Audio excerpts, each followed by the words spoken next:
Tous les influenceurs finance vous disent d'ouvrir un PEA. Votre banquier vous dit d'ouvrir un PEA. Même votre beau-frère vous a sûrement dit d'ouvrir un PEA. Moi, je vais vous dire un truc qui va fâcher du monde. Le PEA, c'est de la merde, et je vais vous le prouver.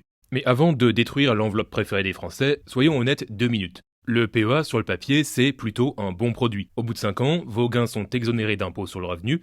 Vous payez donc 18% d'impôts au lieu de 31% avec un compte titre ordinaire. Sur 100 000 € de gains, ça fait quand même 13 000 € d'écart. Que demande le peuple ? Ben justement, vous devriez peut-être demander un peu plus de détails.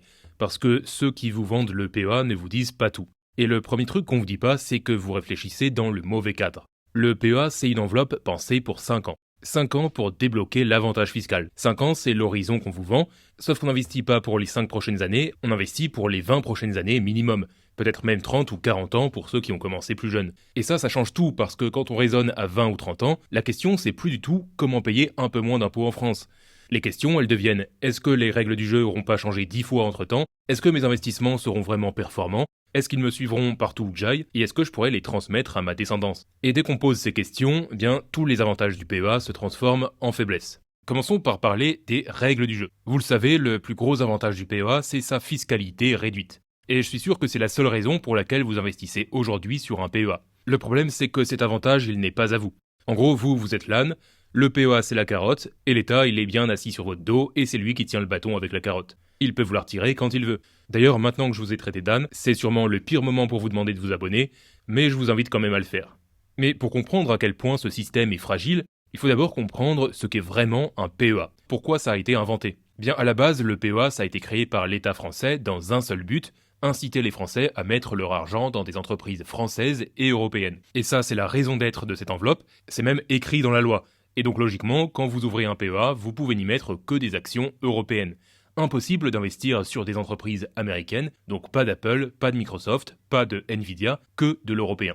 Sauf que quelqu'un a trouvé une faille, les ETF synthétiques. Et accrochez-vous bien parce que le bricolage est assez beau. En gros, au lieu d'acheter directement les actions américaines, ce que le PEA interdit, un ETF synthétique achète des actions européennes, et ensuite il passe un accord avec une banque. Cet accord, on appelle ça un contrat de swap, et ça dit en gros, toi, la banque, tu me donnes la performance du S&P 500 et en échange, je te donne la performance de mes actions européennes. Et le résultat, c'est que sur le papier, vous détenez des actions européennes, donc le PEA est content, mais dans les faits, vous recevez la performance du marché américain. C'est donc du bricolage financier. Alors ça marche, mais c'est vraiment du bricolage. Et ce bricolage, des millions de Français s'y sont engouffrés. Aujourd'hui, la majorité des gens qui investissent via un PEA utilisent des ETF synthétiques pour avoir du S&P 500 ou du MSCI World. Autrement dit, des millions de Français utilisent une enveloppe créée pour financer l'économie européenne, mais pour investir sur l'économie américaine. Vous conviendrez que c'est un peu absurde, et c'est d'ailleurs une anomalie. Et il fallait bien qu'un jour, Bercy remarque cette anomalie. En février 2026, Le Figaro a révélé que le ministère des Finances considère que c'est, et je traduis leur dialecte, un sujet bien identifié qui fait l'objet d'analyse. En clair, ils étudient s'il faut interdire ou restreindre les ETF synthétiques sur PEA. Et franchement, quand on regarde ça froidement, c'est pas une question de est-ce que ça va arriver, c'est une question de quand. Parce qu'on parle bien d'une faille, d'une anomalie, et les anomalies, tôt ou tard, elles se corrigent, surtout quand l'État a besoin d'argent. Et devinez quoi ? L'État a besoin d'argent. Donc si demain ça saute, et ça va sauter, eh bien vous perdrez l'accès au S&P 500, au MSCI World, au Nasdaq, et il ne vous restera que les actions européennes pour pleurer. Et le PEA, c'est un peu comme construire une maison sur un terrain dont vous n'êtes pas propriétaire. Tant que personne vient vous déloger, tout va bien, mais le jour où le propriétaire revient avec un huissier, vous perdez tout. Et même si les ETF synthétiques survivent, regardez la trajectoire de la fiscalité elle-même. Quand le PEA a été créé en 1992, les prélèvements sociaux étaient à 0,5%. Aujourd'hui, ils sont à 18,6%. C'est-à-dire que la fiscalité du PEA a été multipliée par 37 en 30 ans. La CSG est passée de 0 à 10,6%, la flat tax vient d'augmenter à 31,4% en janvier 2026, et sur ces 30 ans, ça n'a bougé que dans un seul sens, vers le haut. Et pendant une période où la dette explose, où la population vieillit, où les dépenses sociales grimpent sans s'arrêter, eh bien vous savez comme moi que les niches fiscales sont les premières à sauter. Et je peux déjà vous dire que personne n'ira manifester pour défendre les avantages fiscaux des actionnaires. En France, si vous êtes actionnaire, vous êtes l'ennemi à abattre. Donc bon courage pour faire descendre les gens dans la rue pour défendre votre PEA. Donc le premier avantage du PEA, la fiscalité réduite, c'est un avantage qui fond un peu plus chaque année. Et cet avantage, il repose sur un bricolage qui peut être démonté du jour au lendemain. Mais admettons, Admettons que les ETF synthétiques survivent, admettons que Bercy ferme les yeux pendant 20 ans, même dans ce scénario, le PEA vous coûte en performance. D'abord, si un jour les ETF synthétiques sautent, et on vient de voir que c'est loin d'être délirant, il nous reste quoi? Il nous reste les actions européennes, et on va pas se mentir, en termes d'innovation, il y a quand même un fossé entre l'Europe et les États-Unis. Prenez le top 20 des capitalisations américaines et mettez-le à côté du top 20 européen. On joue clairement pas dans la même catégorie. Les Américains ont Apple, Nvidia, Microsoft, Amazon, Meta, Tesla, Google. Nous, on a quelques belles boîtes comme LVMH, ASML, Novo Nordisk. Et c'est très bien, mais on les compte sur les doigts d'une main. Et ce fossé, vous vous retrouveriez coincé du mauvais côté.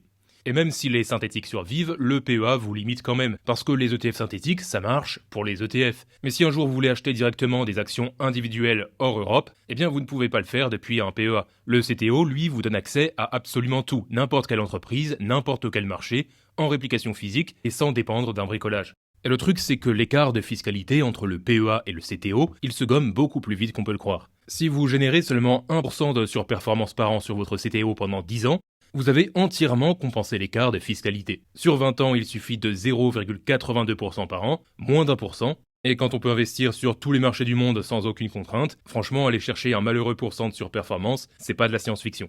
En gros, le PEA vous fait économiser sur les impôts, mais il vous fait perdre en rendement. Et sur 20 ans, le rendement gagne toujours sur la fiscalité. Passons maintenant à la mobilité. Le PEA est en apparence une enveloppe simple, bien intégrée au système français. Tout le monde la connaît, toutes les banques le mettent en avant, et ça a l'air d'être un super avantage. Sauf qu'être bien intégré au système français, ça veut aussi dire être attaché au système français. En fait, vous êtes un peu comme un chien tenu en laisse par l'État français. Et si un jour vous voulez partir vivre ailleurs, et de plus en plus de Français y pensent, vous devrez clôturer votre PEA, réaliser toutes vos plus-values d'un coup, payer l'impôt immédiatement, et ça c'est donc des années de capitalisation, enfin tout ce que vous aviez patiemment construit, qui part en fumée. Bon, en moins de 10 minutes, je vous ai déjà comparé à un âne et à un chien. Si vous êtes encore là, franchement, vous méritez de vous abonner. Je vous promets que dans les prochaines vidéos, je serai plus gentil. Et le CTO, lui, il vous suit partout. Que vous choisissiez de vivre en France ou à l'étranger, au Portugal, en Grèce, en Estonie, en Asie, vous n'avez rien à clôturer ni rien à payer. Et ce que vous devez comprendre, c'est qu'on n'est pas imposé là où on investit. On est imposé là où on retire ses gains. Ça veut dire que vous pouvez investir en France pendant 20 ans sur un CTO, sans jamais rien vendre, sans jamais payer un centime d'impôt, et le jour où vous décidez de retirer, c'est votre pays de résidence à ce moment-là qui décide de la fiscalité. Vous pouvez donc retirer vos gains depuis un pays à la fiscalité plus douce, voire inexistante.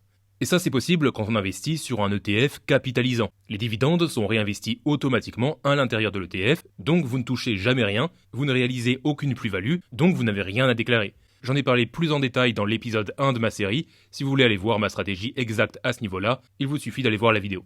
Et ça c'est tout à fait légal, mais c'est possible uniquement avec un CTO. Donc le troisième avantage, la simplicité du système français, c'est en réalité un piège géographique qui vous enlève toute flexibilité.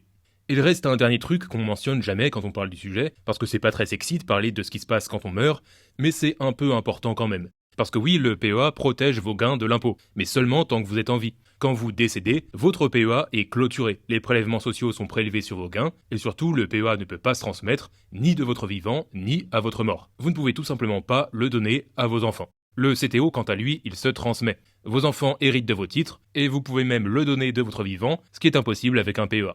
Les intérêts composés ne s'arrêtent donc pas à votre mort, votre capital continue de travailler pour la génération suivante. Et ça c'est un truc dont j'ai parlé aussi dans l'épisode 1 de ma série, c'est que quand vous investissez sur 20 ou 30 ans, vous n'investissez pas que pour vous. Vous posez les bases d'une richesse générationnelle que vous transmettrez aussi à votre descendance. Et le CTO permet ça, le PEA non. Donc pour résumer, est-ce que les règles du jeu seront les mêmes? Non. Est-ce que le PEA est performant moins qu'un CTO? Est-ce qu'il vous suit partout où vous alliez? Non. Et est-ce que vous pouvez le transmettre? Non plus. Et ce contrairement au CTO qui est universel, sans restriction, mobile et transmissible. Vous le voyez, le CTO gagne sur tous les points. En fait, choisir son enveloppe pour la fiscalité, c'est un peu comme choisir un restaurant pour son parking. Alors oui, c'est pratique de pouvoir se garer facilement, mais si la bouffe est meilleure en face, vous traversez la rue et vous vous garez un peu plus loin. Et je sais déjà ce que certains d'entre vous sont en train de taper en commentaire. Moi, je reste en France toute ma vie. Alors d'accord, mais est-ce que le PEA sera encore avantageux quand vous aurez besoin de retirer ? Parce qu'il y a 10 ans, personne n'avait prédit que le PEA atteindrait 18,6% de prélèvement aujourd'hui. Et personne l'année dernière aurait prédit la fin des ETF synthétiques. La trajectoire elle est claire et elle va pas dans votre sens. Le CTO c'est 31,4%, c'est énorme. Oui mais on vient de voir qu'il suffit de moins d'1% de surperformance annuelle pour gommer cet écart. Et si vous vendez depuis un autre pays, vous pouvez payer beaucoup moins. Conclusion, le PEA c'est de la merde. Bon, je crois que je me suis fait beaucoup d'ennemis avec cette vidéo.